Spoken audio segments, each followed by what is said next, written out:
No, I'm not. It's law. I'm No, recording I you. can't It's take law. it. This car is not allowed to board the dog, mate. No, why? It's a guide dog. Because this is but this is not this. Don't take it, mate. Don't take it the dog. Excuse me. Don't be aggressive. Why can't we take a dog? Take it, please. It's a guide dog. Do you understand what? Why can't you take the dog, sir? Hi, my name's Dan. I rely upon my guide dog as I'm registered blind, and I rely upon taxis for my own independence. On a regular basis, I am refused access to getting in taxis. And some of the situations that I come across are the taxi driver pulls up, see that I've got an assistance dog and drive off. Or a taxi driver will turn up, will tell me that they're not allowed to take the dog or they're not prepared to take the assistance dog, and I'll have to educate them for about 10 minutes about the law. You're going to take a dog? What do you mean you're not going to take a dog? You can't say no. Well, I can't, mate. You don't like dogs? No, yeah, it's like So when you... yeah. About 75% of guide dog owners in the UK are refused access, trying to access taxis. This has made me extremely anxious just trying to order a taxi, and I shouldn't have to feel like this in the UK. Other situations I've had are drivers will turn up, they've told me that they've got a medical exemption, they can't provide the certificate, and again, they'll drive off. So in the last couple of years, many cases have actually been taken to the courts. Some drivers have been fined, some drivers have lost their licenses, but ultimately the impact upon the individual is that they don't want to get a taxi anymore. They feel that they can't get a taxi anymore.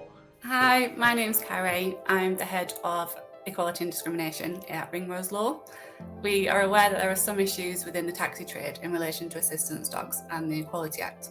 We're keen to ensure that all driver partners are aware of the facts so that they can assist passengers appropriately in the future. The Equality Act 2010 prohibits any driver partner from discriminating against a person with an assistance dog. This includes refusing the booking outright or charging more for the trip because of that assistance dog. The only possible time where a driver can refuse an assistance dog is when they have a medical exemption certificate.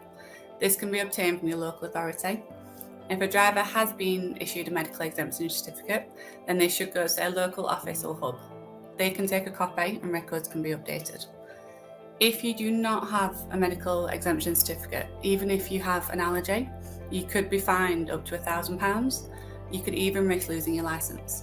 If you refuse an assistance dog, or if you charge more for a booking because that person has an assistance dog, you can also be subject to a personal claim against you for disability discrimination. The charges for this, the penalties for this, can start from £1,100, and that would be in addition to the charge and the fine and the potential of losing your licence. If you charge more for the booking, even if it's cleaning fees, dog hair, whatever it might be, again, this all amounts to disability discrimination.